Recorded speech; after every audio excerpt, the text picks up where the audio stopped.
केरळमध्ये 18 मेला मुख्यमंत्री म्हणून व्ही डी सतीशन यांनी पद आणि गोपनीयतेची शपथ घेतली। तिरुअनंतपुरम इथल्या सेंट्रल स्टेडियम मध्ये हा शपथविधीचा सोहळा पार पडला आणि या शपथविधी सोहळ्याला काँग्रेसचे खासदार राहुल गांधी, प्रियंका गांधी, काँग्रेसचे राष्ट्रीय अध्यक्ष मल्लिकार्जुन खरगे आणि पक्षाचे इतर वरिष्ठ नेते हे उपस्थित होते। आता हा शपथविधी सोहळा जर नीट पाहिला तर एक गोष्ट जाणवते, ती म्हणजे तिथे काँग्रेसच्या झेंड्यांपेक्षा मुस्लिम लीगचे हिरवे झेंडे हे अधिक पाहायला मिळाले। आणि हा जो फरक होता निकाल लागल्यानंतर पश्चिम बंगाल आणि केरळम मधला, त्यावर एक व्हिडिओ आधी सुद्धा साप्ताहिक विवेकने केलाय, तो सुद्धा तुम्ही पाहू शकता। आणि हे खूप बोलकं चित्र आहे की देवभूमी केरळम मध्ये ही जी डेमोग्राफी आहे ती किती आणि कशा पद्धतीने बदलतीये। आता विधानसभेच्या निकालानंतर सुद्धा तिथे विजयी रॅली निघाली, त्यात सुद्धा हेच चित्र पाहायला मिळालं। केरळमच्या नवीन मंत्रिमंडळात 14 मुस्लिम, ख्रिश्चन आणि फक्त 6 हिंदू मंत्र्यांचा समावेश आहे। म्हणजे हा जो सत्ता पालट आहे देवभूमी केरळम मधला, हा किती बदलतोय आणि हिंदूंसाठी किंवा केरळमसाठी ही किती धोक्याची घंटा आहे हे यावरून लक्षात येतं। केरळमला धर्मांधांचा विळखा किती घट्ट होतोय याचं हे बोलकं चित्र आहे। आता इथे काँग्रेसचा मुख्यमंत्री जरी बसलेला असला तरी रिमोट कंट्रोल मात्र काँग्रेसच्या हातात नाहीये, तर तो मुस्लिम लीगच्या हातात आहे। तो कसा, हेच आजच्या भागात मी तुम्हाला सांगणार आहे। नमस्कार, मी बागेश्री पारनेरकर आणि तुम्ही पाहत आहात डिजिटल विवेक। 10 वर्ष सत्तेत असलेल्या डाव्यांची मक्तेदारी मोडत काँग्रेस प्रणित UDF यंदा केरळम मध्ये सत्तेत आले, पण या विजयाचा आनंद काँग्रेसला म्हणावा तसा घेता येत नाहीये। काँग्रेसचा मुख्यमंत्री जरी तिथे झालेला असला तरी सुद्धा त्यांना मनापासून आनंद होत नाहीये, कारण इंडियन युनियन मुस्लिम लीगच्या कुबड्यांवर तिथे काँग्रेस सत्तेत आलेली आहे। व्ही डी सतीशन यांना मुख्यमंत्री करण्यासाठी काँग्रेसचे वरिष्ठ नेते आणि स्वतः राहुल गांधी हे अजिबात इच्छुक नव्हते। राहुल गांधी यांना व्ही डी सतीशन यांना मुख्यमंत्री करायचंच नव्हतं, तर त्यांचा कल के.सी. वेणुगोपाल यांच्याकडे होता, ज्यांना बहुतेक विधानसभा सदस्यांचा पाठिंबा सुद्धा होता। मात्र इंडियन युनियन मुस्लिम लीग आणि इतर घटक पक्षांच्या तीव्र दबावामुळे, त्यांच्या विरोधामुळे, रस्त्यावरील आंदोलन आणि सोशल मीडियावरचा दबाव यामुळे हाय कमांडला शेवटी सतीशन यांना मुख्यमंत्री करावं लागलं। आता त्यांच्या निवडीमध्ये प्रियंका गांधी यांची फार मोठी भूमिका आहे, कारण वायनाडमध्ये पोटनिवडणुकीत राहुल गांधी यांचा आधीचा विक्रम मोडीत काढून प्रियंका गांधी या विक्रमी मताधिक्याने तिथे निवडून आल्या आणि त्यांच्या या विजयात व्ही डी सतीशन यांचा मोठा वाटा आहे।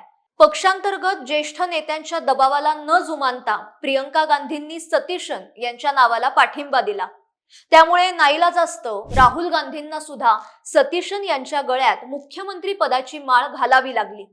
आता यातून केरळम मधल्या राजकारणात मुस्लिमांचा वाढता प्रभाव तर दिसतोच, पण काँग्रेसची झालेली दयनीय अवस्था आणि प्रियंका गांधींचा वाढता प्रभाव हे सुद्धा दिसून येते। एकेकाळी देशाच्या राजकारणात दबदबा असलेल्या पक्षाला टेकू घेऊन अशा प्रकारे सत्ता स्थापन करावी लागते। इंडियन युनियन मुस्लिम लीगने काँग्रेसच्या सतीशन यांनाच पाठिंबा का दिला हे सुद्धा सांगते। अनुभवी नेते, साधा माणूस म्हणून सतीशन ओळखले जात असले तरी वास्तव चित्र हे वेगळंय। केरळम मध्ये जमाते इस्लामे हिंद आणि त्यांचा राजकीय चेहरा असलेली वेलफेअर पार्टी ऑफ इंडिया यांचा प्रभाव दिवसेंदिवस वाढतोय। जमाते इस्लामी ही संघटना अबुल आला मौदुदी यांच्या कट्टरवादी विचारसरणीवर आधारित आहे। भारतात ते सेक्युलर आणि सामाजिक न्याय असा मुखवटा घालून वावरतात, पण त्यांचा मुख्य अजेंडा हा धर्मावर आधारित राजकारण हाच आहे। शैक्षणिक संस्था, मदरसा नेटवर्क, युवा संघटना आणि समाजसेवेच्या नावाखाली ते मुस्लिम समाजात खोलवर रुजलेले आहेत। केरळम मध्ये त्यांचा दबदबा इतका वाढलाय की मुख्य प्रवाहातील कोणताही पक्ष त्यांच्या समर्थनाशिवाय निवडणुका लढवू पण शकत नाही, जिंकूही शकत नाही आणि सत्तेवर सुद्धा येऊ शकत नाही। सतीशन आणि मुस्लिम लीगचे नेते यांचे अतिशय सुंदर मधुर असे संबंध आहेत, त्यामुळे स्वाभाविकच आहे की जमाते इस्लामी हिंद आणि इतर ज्या मुस्लिम संघटना आहेत त्यांच्याशी सुद्धा सतीशन यांचे अगदी सख्याचे संबंध आहेत, छान संबंध त्यांनी मेंटेन केलेले आहेत। आता केरळ मधली परिस्थिती ही किती बदलतीये याचं अजून एक उदाहरण देते। केरळमचे माजी मार्क्सवादी मुख्यमंत्री व्ही.एस. अच्युतानंदन यांनी केरळमची डेमोग्राफी बदलत असल्याचा इशारा खूप आधीच दिला होता आणि हा बदल घडण्यास 40 वर्ष सुद्धा लागणार नाही असं ते म्हटले होते आणि ते आता खरं होताना दिसतंय. वोट बँकच्या राजकारणात अडकलेल्या काँग्रेसला केरळमध्ये या कट्टर शक्तींशी हात मिळवावा लागतोय. याची किंमत काँग्रेसपेक्षा केरळमधली हिंदू आणि ख्रिश्चन जनता यांनाच जास्त मोजावी लागणार आहे.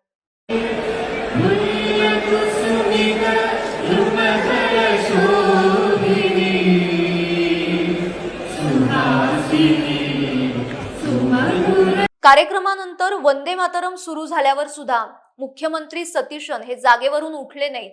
राहुल गांधींनी त्यांना इशारा केला तेव्हा ते उठले.